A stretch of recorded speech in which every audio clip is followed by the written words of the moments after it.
Reports Today. I'm Maureen Hodgson. It's the holiday season, and we want to make sure that you and your property are safe this season. And here to give us some good tips on both of those topics, we have Fire Marshal Mike Long and Community Relations Officer John Davis. And thank you guys for being here. Thanks for having us. So we have an extended version of this program, which is on Let's Talk Centerville, and you can catch that on our YouTube channel or right here on Channel 5. But just to kind of give bullet points for folks, since we only have 15 minutes today, let's start with shopping, John. Folks are out shopping, they're spending a lot of money. They are? And yeah, people that I know are. And they may not be thinking about safety, number one. Right. This time of year, people tend to get focused on, they get very goal-oriented, task-oriented, and they don't really pay attention to what's going on around them. And unfortunately, this time of the year, there are people out there that are targeting those individuals who aren't paying attention, who aren't thinking about their own safety. So we just want to make sure that when you're out somewhere, you're paying attention to your surroundings. Especially with women, if you're going to go shopping, don't take your purse with you. If you can avoid that, if you can leave the purse at home and just put your ID and your credit cards and cash in your pocket. But you might have all your coupons.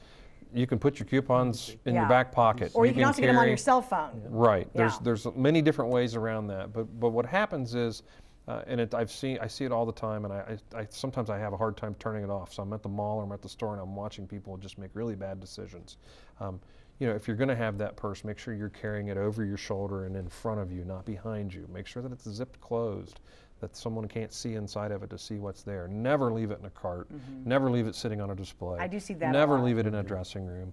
These are all things that, but for everyone, make sure you're not carrying large amounts of cash. If you're going to go out, if you're going to go shopping, dress appropriately. This is not a fashion show. Go out there, make sure you're wearing comfortable clothes, make sure you're wearing appropriate clothing. Don't wear flashy or expensive jewelry that draws attention to you, because those are the things that people are looking for when they're out looking for the target, because they're going to see, oh, look at that, she's probably got a lot of money on her, or he. It goes either way. But make sure that you're not drawing attention to yourself, but also make sure you're paying attention to others. When you walk into a store, make sure you're paying attention to where your exits are. Unfortunately, in the society we're in, not only from a fire perspective, but also from a law enforcement perspective, you need to know how you can get out of there. And that's something most people don't think about. No, I never ever think about that. But we have to think that way. And we have to make sure that others think that way as well. And it's really easy to get turned around, especially when you go in one entrance and they may have 4 or 5 entrances. And the stores look different. The mall looks different when they start putting all the different decorations up and the extra displays. Everything is different. So make sure you're knowing how you're going to get out of there. Where is your help? Where is your exit points? And again, not from just a police perspective, but also a fire perspective. Because those critical seconds are what's going to make the difference between you being hurt or killed or surviving, and we need to make sure that people are thinking that way. But back to the shopping. If you're going to go shopping, make sure, if you can, use a credit card. Avoid debit cards. You have more protection with a credit card than you do a debit card. I would go a step further and say that if you can, purchase a prepaid Visa card or something like that from Kroger or Speedway or whatever. Not only will you have that money there and you're not building up on your credit card, but when you buy those, you usually get extra rewards, whether it be Speedy Rewards points or Kroger fuel points. So you're actually getting a little more for your money that way. But those things offer you some protection. If you go out and use your debit card and someone gets a hold of that information, they're going to clear out your bank account. You're going to get some of that back. It's going to probably take a while. Whereas with a credit card, you're not, very rarely are you liable for any of it at all. But you're not on the hook for that money, and you're not sitting trying to figure out what am I going to do to pay the bills, because someone has all my money and I'm waiting on the bank to get some of it back. So make sure you pay attention to those things. Keep your receipts, keep those things in some type of organization so that you can show what you did spend. Make sure that you keep those things where someone else can't see them. Be aware of electronic pickpocketers. Make sure that you have a way of concealing those things. If your credit cards have RFIDs in them, you want to make sure that you shield those. If you can't do that, come see me. I have those sleeves that you can put them in. But someone with the right equipment can come walk right by you and never be within 3 feet of you, and they can draw that information off of your credit card and then go use it. Something new. ATM machines. As far as the safety around them, that's one where you want to make sure that you know you're not picking an ATM, you want to pick an ATM in a populated area. Yeah. Right. You want to make sure that someone's not shoulder surfing. You want to make sure that you don't leave that card there. And that's kind of fallen to the wayside now because you have to swipe your own, but the old machines where you stuck it in and it pulled it in and kept it, we used to have cards left behind all the time. But make sure someone's not shoulder surfing and looking at your PIN number. And the same thing would hold true with the pickpocketers. Make sure they're not standing there close enough to get that information, but also make sure the ATM looks right. Don't use these little ATMs that pop up anywhere. Right. Go use a Chase ATM, a Fifth Third ATM, something that you know the origin of it, but make sure it looks right. This time, any time of the year, you'll see, you've heard the stories where they put these skimming devices on them. Right. If there's a piece of equipment or it doesn't look right, or if you can't hold on to your card as you slide it through and you lose it in there, that's not designed that way. There's something wrong there. You want to make sure that you don't. If you see scratch marks all over the front of the ATM where it looks like someone's added it on, or if one piece looks newer than the rest, that's not normal. You don't want to be putting your credit card into that device. So that really goes back to pay attention to your surroundings, even going into. Don't get so focused on what you're doing and what you have to buy and getting the best deal that you lose your awareness. Because that's what happens. And then coming out of a store with your packages, you should have your keys in hand. And don't overload yourself. Yeah. Don't have the bags everywhere and you can't see the right side of you. Make sure that you're aware you can see. And you're on your cell phone and you're fishing. Have your keys ready. Yes. And if you're walking outside or if you get there and it doesn't look right, it doesn't feel right, go back inside. Ask a store employee if they can watch you to your car, or have loss prevention or security come escort you to your vehicle. You just can't take things for granted. Which they do that. I mean, they offer that service. They absolutely will. Those are services that they will provide. I know, for an example, the Dayton Mall has the little four-wheel vehicles with the little green light flashing. That's what they're specifically out there for. And they want you to do that because they don't want they want everyone to be comfortable, they want them to come back, they want them to spend money, so they're going to do that, and they're not going to mind if you call and ask for it. So just take a couple of extra seconds, make sure you have a plan in place before you get out of your car, and then follow through on that plan. Park your car in a well-lit area, park your car in a populated area. Don't pick a spot just based upon the closest one, because if you're the first car and the only car, that's not very good when you get ready to leave. Shop during the day if you can. If you can't, go shopping with a friend. Make it a day, make it fun, do whatever. But try to not be alone out there in the evenings, because those are, these are the things that people are looking for if they're targeting a victim.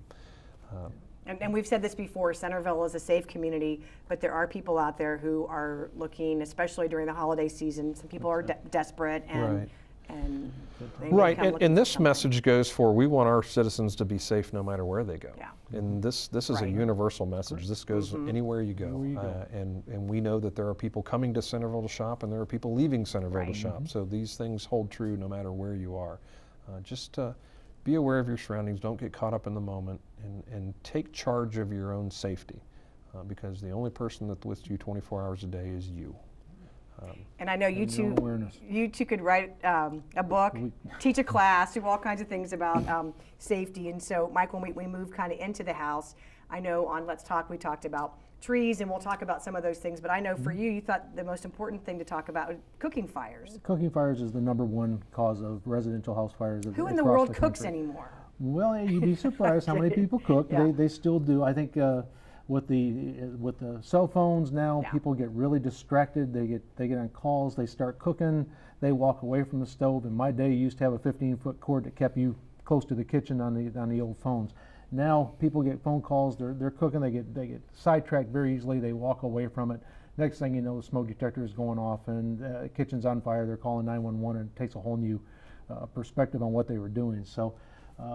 That's probably the biggest reason why we have house fires, is just because, or with the cooking fires, it's just distraction. You're distracted, it's very easy nowadays with the good old cell phones. I mean, no one is without them. How many people have their home phones anymore? Everybody has a cell phone. So, well, if I have a fire on my stove, I should try to put that out myself. And when do I call 911, or how do I make all that work? If you've got a fire in the stove and it's going pretty good, try to throw a lid on it, call 911 and get out. Get your family out, get your members out, get close to someplace where we're in the front yard. You have your whole family together. When we pull up, CPD pulls up, MCSO shows up. The first thing they're going to ask is everybody out of the house. So be specific and say, yes, everybody is out of the house, because we do take a whole different look at things if we know we've got somebody trapped inside a house. So the more we know when we get there, the more they know when they get there, the better off we are. And a lot of that happens when you make the 911 call, right? There'll be you'll go through a series of questions. Yes, the dispatchers are going to ask these questions. We're going to have them repeated, because that is our number one concern, is the safety of the people involved. And if we know that everyone's out, then they can go into saving the structure as opposed to people, because that is their number one priority. So having that plan in place and being in one spot and being able to say, yes, everyone is out, makes their job much easier. Okay, and something that I wanted to ask you about, we talked before we taped about, I told you I lit a candle on Thanksgiving, and it was in my bathroom, but I have a smoke detector right outside in the hallway, and it started going off, and I didn't think it created that much smoke. And you had said maybe because it was dirty? How old is your smoke detector? How dirty is the smoke detector? Think about all the dust. How often do you dust? Okay, I'm on a hot seat daily. What are you talking about? She doesn't cook, she doesn't dust. We've established that. All that dust goes up. It gets up into those sensors on the smoke detectors.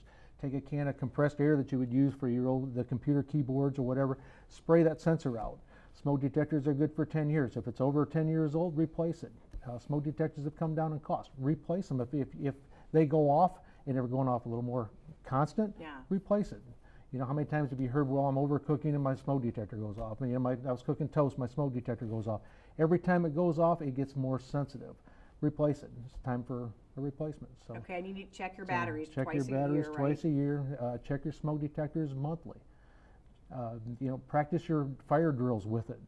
You know, set the smoke detector off. See how the family reacts to the smoke detector. Make sure everybody goes outside like they're supposed to. Have a home safety plan. Okay. Now, I'm going to move into severe weather. We had a really rough winter last year. We may have another one this year. When you're driving, John, what should you have in your car, and what are some precautions you should be taking when you're driving? Well, the precautions for driving is give yourself plenty of time. Take your time. Don't get in a hurry, and don't force a bad situation. Don't try to do something that you don't feel like is going to work. We see people get themselves in bad situations all the time, trying to go up a hill or go around a curve. Take routes that you know are going to be taken care of. Even if it adds a few minutes to your trip, take that more traveled route. Those are going to be the roads that are clear. They're also going to be the roads where people are there to help you if something goes wrong. Now, if something does go wrong, you slide off the road, you want to make sure that you have a blanket in your car. You want to make sure you have a hat, gloves, a coat. Put some water in the car with you.